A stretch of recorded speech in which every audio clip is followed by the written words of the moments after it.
Ao vivo para mais um Chega de Café, live aqui da BAME, que acontece nas quartas-feiras, ao meio-dia, para você, para a sociedade civil, para advogados, para corretores de imóveis, para qualquer um que esteja interessado em debater sobre temas relacionados ao mercado imobiliário.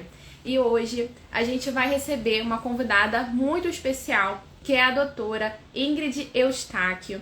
Ela é advogada especialista em direito imobiliário e sócia fundadora do escritório Ingrid Eustáquio, Sociedade Individual de Advocacia. E a gente vai falar sobre um tema que é muito importante para você que trabalha com o mercado imobiliário, tá?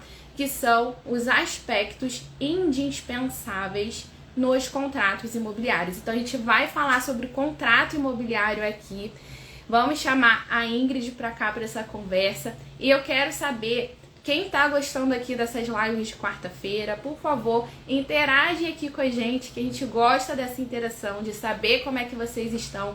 Podem mandar as dúvidas de vocês sempre. Rod Faria mandou boa tarde aqui, boa tarde. E pode pegar esse aviãozinho aqui também que está aqui e enviar para as outras pessoas que vocês acham que vão gostar de ter essa discussão aqui com a gente agora nesse horário do almoço, que querem estar aqui ao vivo com a gente.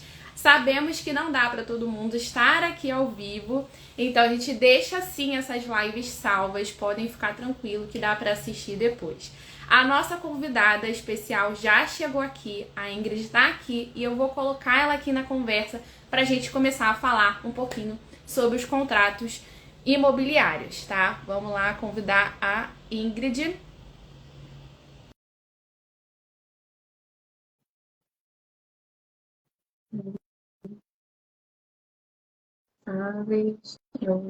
Tô colocando aqui o nome da nossa live para quem entrar depois.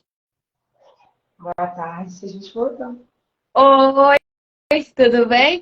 Tudo Doutora bom? Ingrid, que prazer receber você aqui. Tô salvando aqui, fixando no comentário o nome da live de hoje, tá? Do tema de hoje, para quem entrar aqui, assim, no meio da live, não ficar perdido e entender o que a gente vai falar aqui.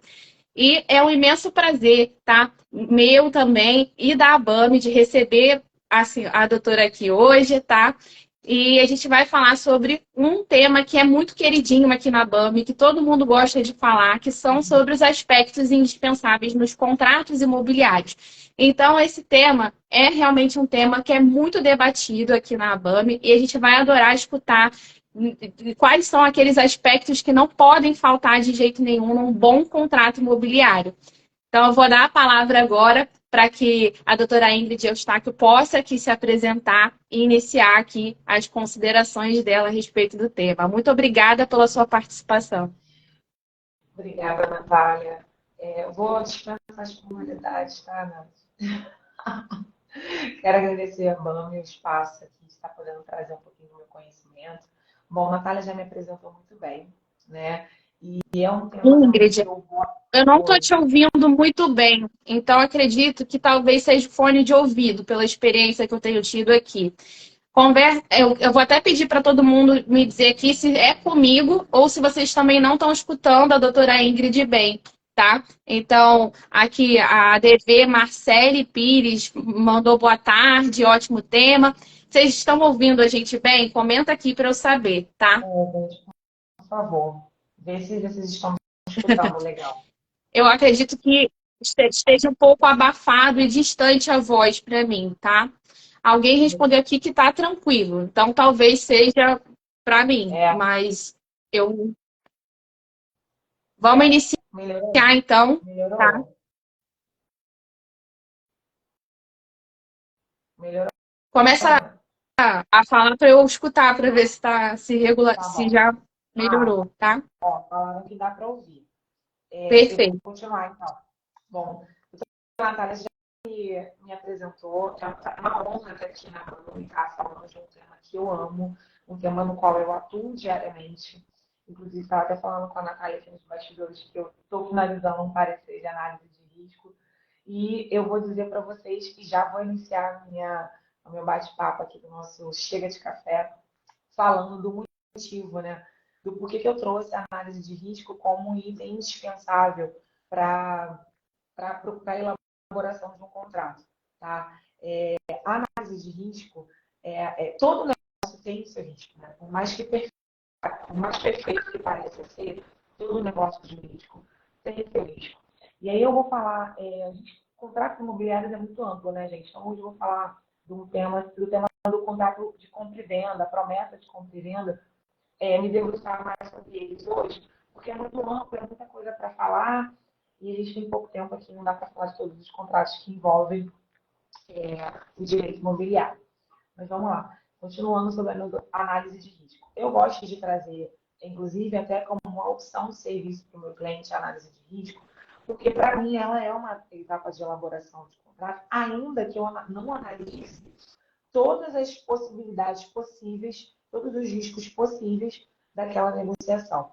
Entendeu? Então, assim, eu costumo pedir para os clientes documentos essenciais que não podem faltar para a elaboração de um contrato, né? Mas também dou a opção ali de a gente aprofundar, se debruçar aí para trazer essa minimização. Porque isso faz com que reflita, né? Faz com que elaboremos cláusulas que reflitam cada um dos riscos encontrados. Então, é necessário pesquisar proprietários anteriores, atuais, se PJ, além dos documentos da PJ, né, da pessoa jurídica, dos sócios, dos cônjuges, documento do imóvel, documento técnico do imóvel.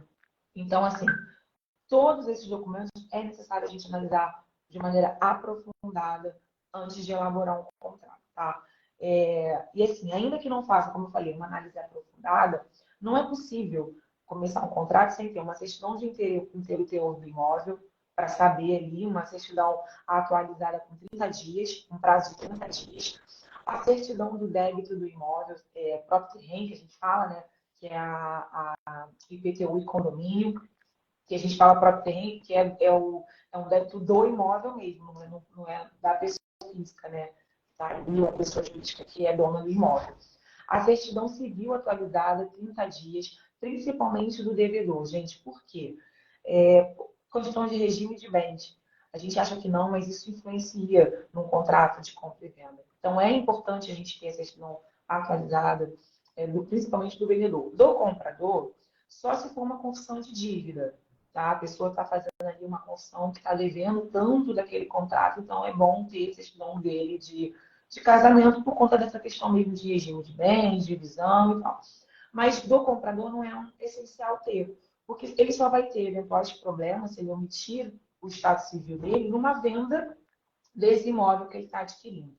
Então, assim, sendo bem breve, né, porque a gente quer falar mesmo das cláusulas que são importantes, aspectos que são aqui para um contrato de compra e venda bem elaborado e bem personalizado, mas eu não podia passar para falar do contrato em si sem falar da análise de risco, da análise de documentos e daqueles documentos que são essenciais para elaborar um contrato. Não tem como você não elaborar um contrato sem esses últimos documentos que eu falei.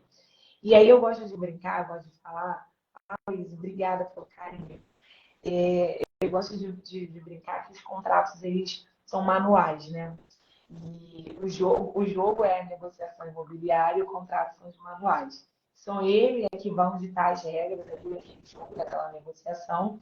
É ele que vai trazer ali as fontes de obrigações, direitos e deveres que as partes têm. Então, eu costumo dizer que eles precisam ser objetivos, enxutos, mas tem que ser seguro, sabe? Não tem como a gente fazer um contrato sem trazer segurança jurídica. Por isso que é importante a análise de risco, sabe? Que é ela que vai trazer segurança jurídica para aquela negociação de maneira personalizada. Porque a gente acha que não, mas cada caso tem as suas nuances. Por exemplo, estou fazendo uma análise de risco, eu fiz uma análise de risco na última semana, né? Que é um imóvel em condomínio. Olha só a situação. E aí eu pedi a ata da convenção, a ata da última Assembleia Ordinária, a convenção, e pedi que o síndico me desse uma aquitação, né? Pedi que o comprador, que o vendedor nos passasse a quitação da taxa condominial, aquela certidão negativa de taxa condominial. E por que eu peço a ata da última Assembleia Ordinária. Porque eu já me deparei com casos que o síndico não podia dar quitação, porque ele não foi eleito naquela última Assembleia. Ou seja, ele não tinha poderes para representar aquele condomínio e dar quitação daquelas taxas condominiais.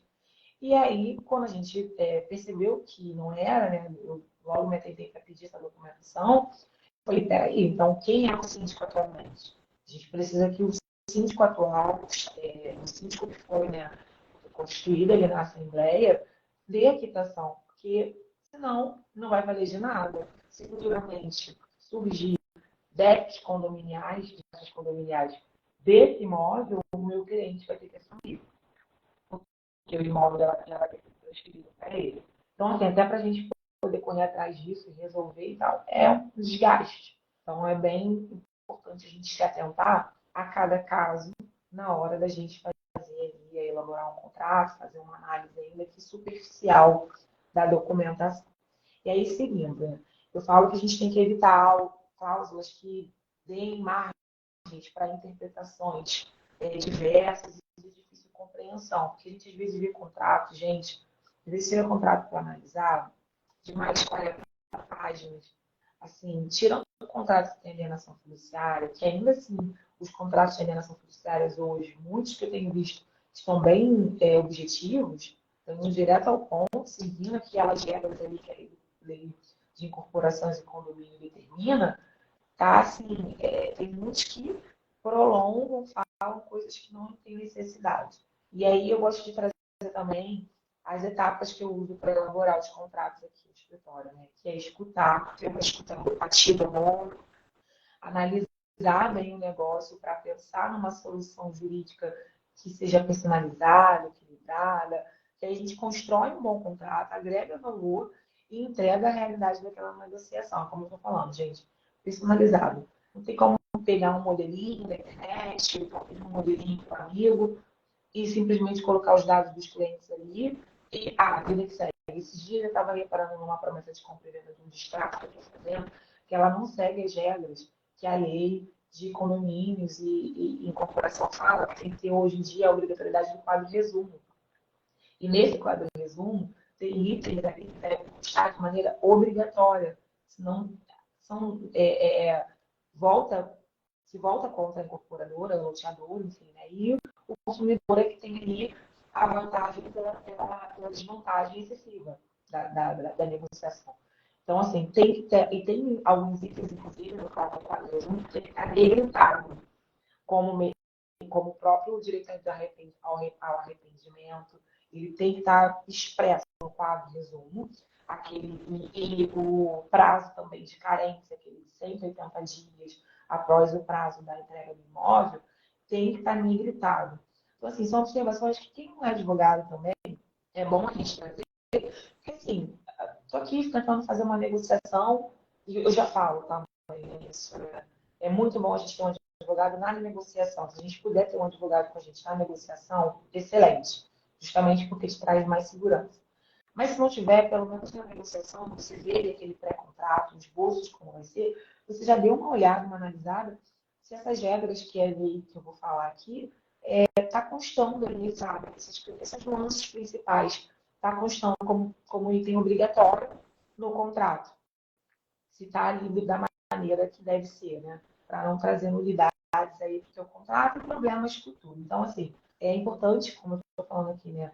Tem que estar baseado, o contrato tem que estar baseado nas legislações de maneira atualizada, por isso que eu estou falando dessa questão do quadro de resumo, dos negritos, porque tem muitos contratos que não estão seguindo essa regra, tá? E eu sempre peço para os meus clientes, quando eu faço análise de contrato, eu escrevo, né? Dou aquela revisão, faço aquela revisão de contrato, e hoje mesmo, naquela parte de revisão, eu vou dizendo, ó, aqui tem que estar isso. Às vezes tem gente até que fala, doutora, se você não quiser que seu cliente compre, ou se seu cliente não quiser comprar, não precisa, a gente encerra a negociação aqui. Eu falo, gente, vocês não conseguem entender que se está ali, tem conceitos, sigam os conceitos, se tem lei, siga o que está na lei. É segurança para mim e para você. Não é banalizar, sabe? Afinal, gente, uma compra e venda é um sonho. Ainda que seja para fazer uma incorporação, sabe? Um contrato de permuta, envolve sonhos, envolve objetivos, envolve uma função social da propriedade, envolve direitos fundamentais. Então, assim, a gente tem que ter atenção, sabe? Tem que ter um olhar com cautela para quando vai fazer um contrato. Não pode sair fazendo um contrato de qualquer maneira. Então, e aí já partindo para alguns requisitos que os contratos precisam ter, né? Eu Sabe, costumo falar. Ingrid, isso que você estava falando sobre a importância, Ingrid, a importância da gente pensar na análise de riscos, né? E de a gente fazer uma transação segura, uma compra e venda, ou um outro tipo de contrato que seja seguro, é muito importante, porque a gente não está falando só de realizar um negócio jurídico, porque algumas pessoas que falam isso para você, de você não quer que ele compre, está pensando em comissão, está pensando em outro tipo de questão, e não nos problemas que aquilo pode acarretar. Porque você imagina, a pessoa investe o dinheiro dela, o tempo dela, é um sonho, a gente sabe como é que é, a pessoa levou anos para poder conseguir acumular aquele valor, aquele patrimônio para conseguir comprar aquela casa própria. E você imagina ela fazer um negócio que não é seguro e perder esse sonho, perder essa casa e perder também dinheiro, gente, porque perde. E tem riscos, tem muitos riscos. A gente precisa analisar várias coisas, porque como a Ingrid estava comentando aqui, a questão de dívida de condomínio, dívida de IPTU, de imposto que é ligado ao imóvel, pode fazer com que essa pessoa perca aquele bem. Então, mesmo que aquele bem ela tenha feito toda a compra e venda, tenha feito a transação, tenha transferido o dinheiro, ela pode sim vir a perder esse bem. Existem várias coisas que a gente tem que verificar de certidões no nome de quem está vendendo, justamente para analisar se não existe aí uma fraude a credor, uma questão mais importante por trás. E essa análise de risco ela é essencial para que aquele investimento, aquele sonho, ele não se perca. Você imagina, né? Isso pode sim acontecer e é importante a gente falar sobre isso, porque às vezes as pessoas banalizam, fazem contratos de gaveta achando que está tudo certo, né? Fazem esse tipo de coisa que a gente vê no nosso dia a dia e que a gente sabe que é um risco imenso, né? Às vezes as pessoas elas fazem as promessas, fazem tudo isso e elas não registram, sabe? Então é muita questão aí que envolve essa segurança jurídica, desde a análise de risco, desde um contrato bem elaborado, analisado por especialista que vai o quê? Olhar a legislação, deixar o contrato de acordo com a lei de cada negócio, porque cada negócio tem uma lei específica e tem que ser cumpridas as regras dessa lei. Então, é muito importante que vocês sempre procurem um especialista da área para analisar os riscos e também a minuta de um contrato, gente. Isso é muito, muito importante. Então, agora eu vou dar prosseguimento aqui, deixar a Ingrid também falar sobre o que ela acha disso que eu comentei e a gente já adentrar nessas cláusulas indispensáveis.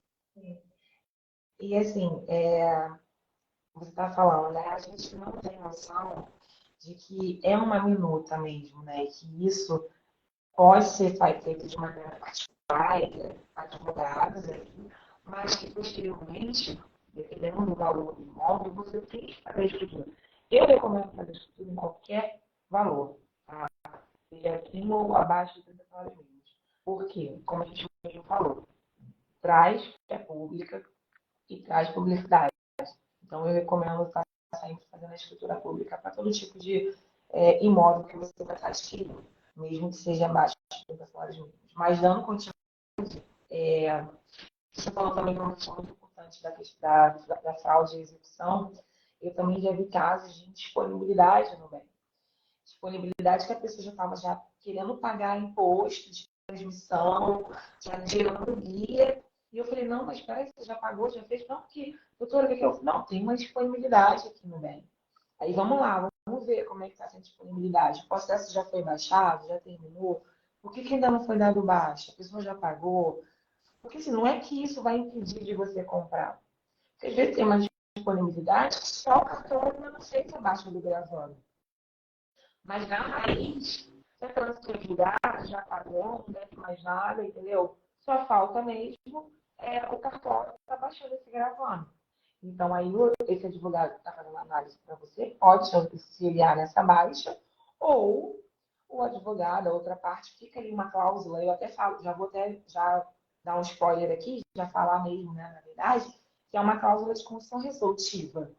Às vezes, na condição resolutiva, você coloca, olha, tem uma disponibilidade do bem que o vendedor, o prometente vendedor, o vendedor mesmo, né, porque às vezes você está comprando aquele imóvel à vista, fica responsável por estar sanando essa disponibilidade em, sei lá, 60 dias, sob pena de resolução do contrato e devolução dos valores pagos, corrigidos, mais perdas e danos. Tá entendendo? Então, assim, são questões que você vai ajustando.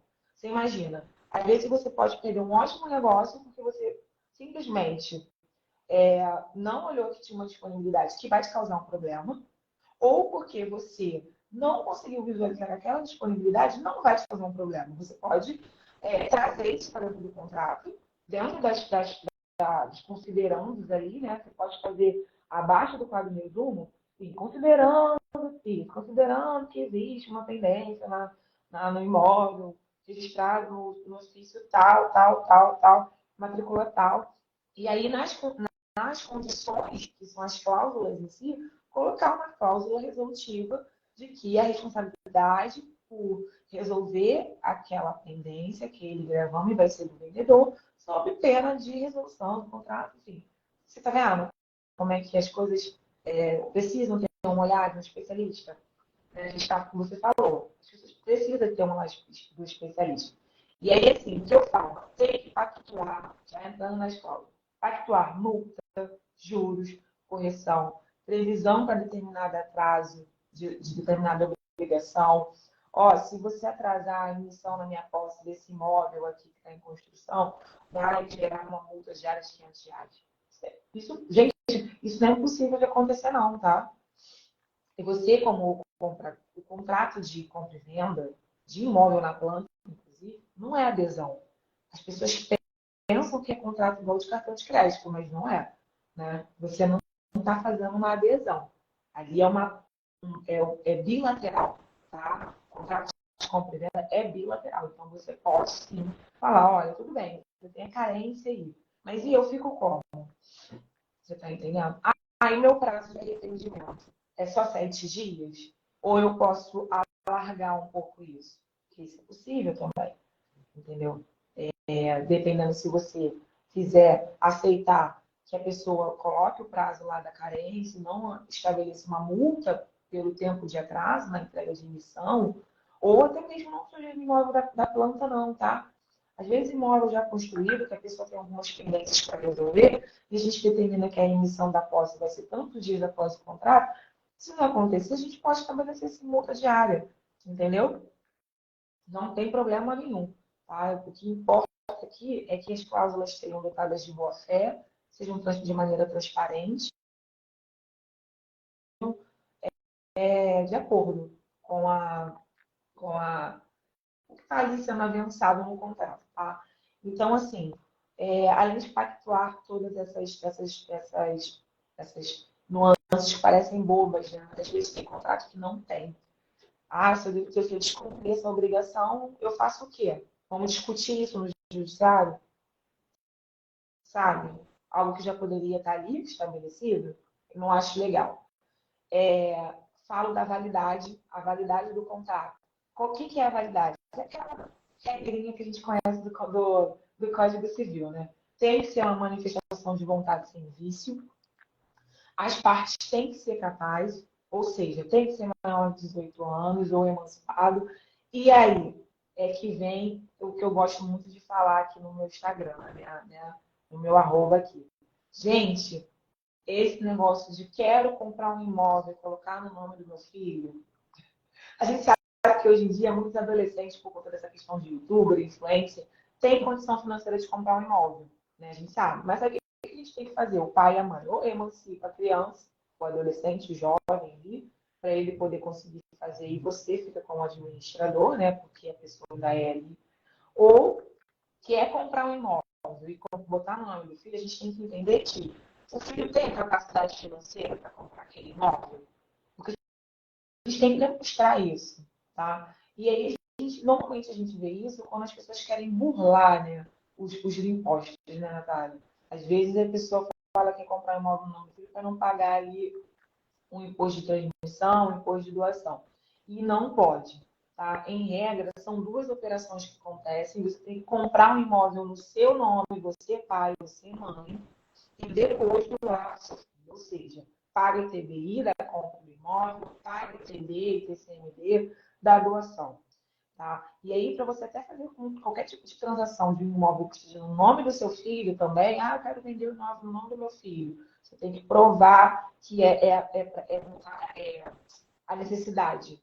E tem que ser com autorização judicial. Filho menor tem que ser com autorização judicial. Até mesmo para você comprar o imóvel e colocar no nome do seu filho, como eu falei, dentro dessas regras aqui, também tem que ter uma autorização, porque a gente, como pai, como mãe, a gente não pode assumir nenhum tipo de ônus, enfim, de bens que incidam no imóvel no nome do filho. Então, tem que autorização judicial e provar essa necessidade de que a criança precisa daquele valor ali em espécie, tá?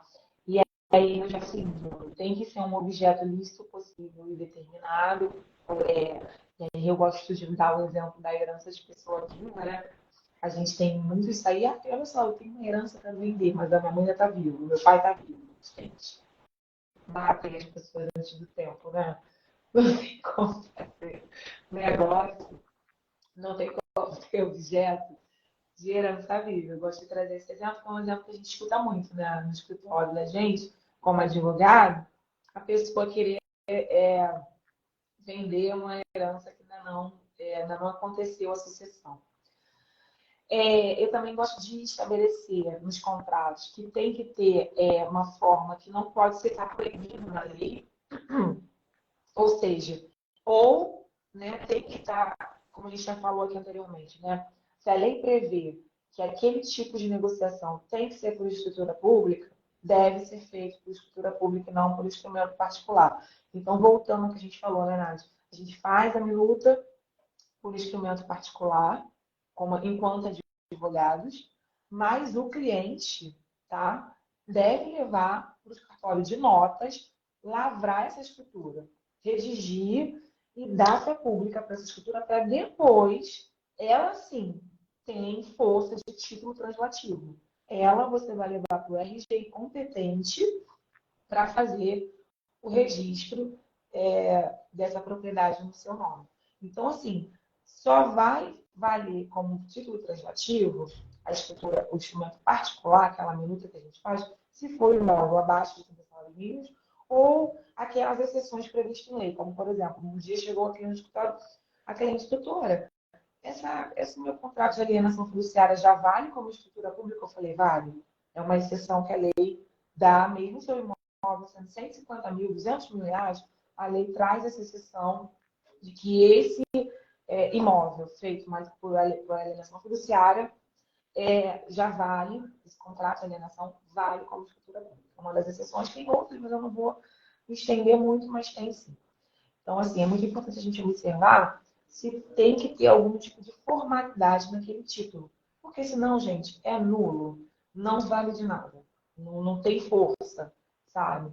E aí a gente, seguindo nisso, né, a gente tem que entender um pouco a diferença do compromisso de compra, do compromisso de compra e venda e do contrato. O contrato é quando você paga o valor à vista. Então você faz aquele instrumento, o valor, a forma de pagamento vai ser à vista, você já pode pegar, fazer a escritura, pagar um imposto de transmissão e registrar no seu nome. Agora, se você faz um compromisso de compra e venda, tem outras nuances. Por exemplo, pode acontecer de você ser estabelecido que a sua emissão na posse só vai ser depois do pagamento de 30% do contrato, ou só depois da quitação, ou a emissão vai ser imediata, mas mediante a possibilidade de reaver o bem em caso de inadimplemento. Então, assim, eu vou tentar ser mais clara aqui. Quando a gente faz uma promessa de compra e venda, as pessoas normalmente perguntam, doutora, isso aqui já é o suficiente? Eu falo, eu levaria registro. O que é isso? E também é muito importante a gente observar que para levar essa promessa de compra e venda a registro, quem fez a promessa, no caso, o promitente vendedor, quem figura como promitente vendedor, tem que estar no registro imobiliário daquele imóvel. porque senão você não pode levar essa promessa de compra e venda a registro. E aí, por que levá-la a registro? Porque se constar a cláusula resolutiva, né, pelo inadimplemento, você pode cancelar o registro dessa promessa diretamente no RGI. Claro, seguindo o que a lei determina hoje em dia, né? Um prazo de notificação de 15 dias pelo próprio cartório, para poder a pessoa purgar, pagar aquela dívida. Se a pessoa não atender, aí sim você pode, ali mesmo, cancelar o registro daquela promessa de compra e venda. É por isso que a gente fala que é importante registrar, porque traz segurança jurídica para as duas partes, sabe? Traz publicidade para ter. Oponível, né? Ela é exigível contra terceiros, ou seja, qualquer um que puxar o registro daquela matrícula, daquele imóvel, vai saber que tem uma promessa ali em andamento, tá? E futuramente, quando acabar o pagamento, vai constar que houve a quitação e futuramente o registro vai ser seu, se você não ceder essa sua posse no meio do caminho. Mas, assim, é muito importante a gente registrar por conta disso. Segurança jurídica, direito real, você tem o seu direito real ali daquela propriedade registrado e de maneira ampla, inequívoca, todo mundo está sabendo que é você que vai ser o futuro dono daquele imóvel. E se você também inadimplir, o vendedor tem essa benefício de poder cancelar o registro e até mesmo não precisar fazer a ação de resolução. O vendedor ele não vai precisar fazer a ação de resolução, ele vai conseguir já ir diretamente para uma ação de missão na posse com a liminar, com o pedido de liminar deferido, porque cumpriu esses requisitos. Então, assim, traz segurança para ambas as partes, tá? Seguindo, a gente tem a legitimidade das partes, né? E como já falei, o proprietário tabular é o único que pode vender, de fato, seu imóvel. Aquele que não está na propriedade, ele só tem a posse, então ele só pode ceder os direitos da sua posse. Isso se no seu contrato de promessas de compra e venda prevê essa possibilidade de cessão. E, normalmente, essa possibilidade de cessão de direitos de posse deve ser solicitada à anuência do vendedor. Ou seja, nós temos três figuras: promitente vendedor e promitente comprador. Tá? Vamos fazer aqui, eu e Natália. Eu vendendo para a Natália. Aí, o pai da Natália quer comprar, a Natália quer vender essa posse para o pai dela ou para uma amiga dela, tá? Essa pessoa aqui vai ter que pedir, essa pessoa, Natália, tem que pedir a minha anuência para eu, ok, é você que vai passar a me dever nesse contrato aqui. Se você cede essa posse aqui, sem eu saber, e isso estiver estabelecido em contrato, é nulo, gente, não vale. Então, chega muitos casos assim também para mim, que as pessoas ficam, meu Deus, agora, o que eu vou fazer?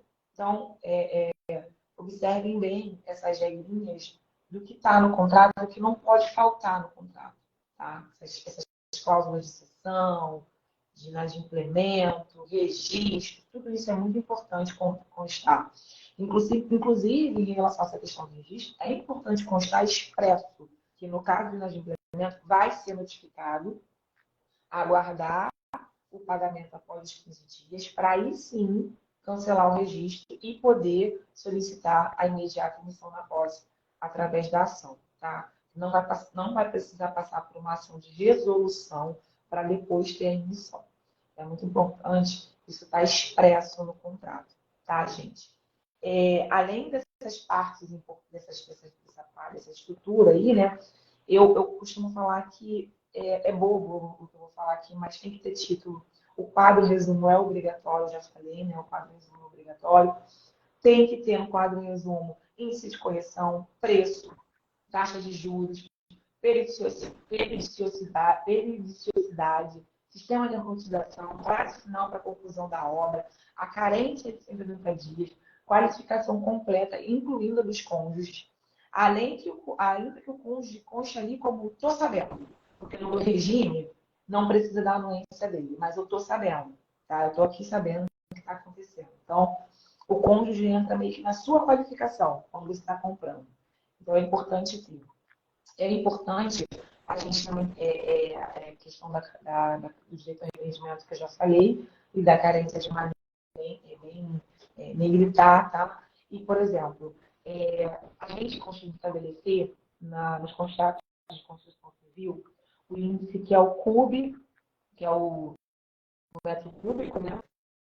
Ou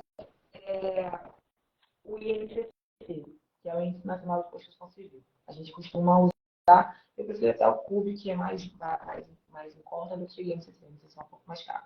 Mas o que eu quero dizer para vocês? Atrasou a obra, vamos supor, estou comprando imóvel na planta. Atrasou a obra, esses índices não devem mais estar fazendo parte da atualização do contrato, do pagamento da promessa. Por quê? Onera a pessoa. Se eu, construtor, atrasei a obra, o prometente comprador não tem que ser onerado. Então, a gente tem que prever nesse contrato que um eventual atraso da entrega do imóvel, de obras que pode acontecer, o índice vai ser alterado para o INPC ou para o IGPM, que é o que a gente usa aí como regra geral no mercado, tá? Então, é muito importante a gente perceber essa nuance aí desse índice, porque isso, gente, faz muita diferença. Eu vejo muita ação revisional acontecendo, porque as pessoas não observam, só vão ver depois. E, meu Deus, estou sendo onerada, esse negócio nunca acaba, o meu imóvel não foi entregue, o que está acontecendo?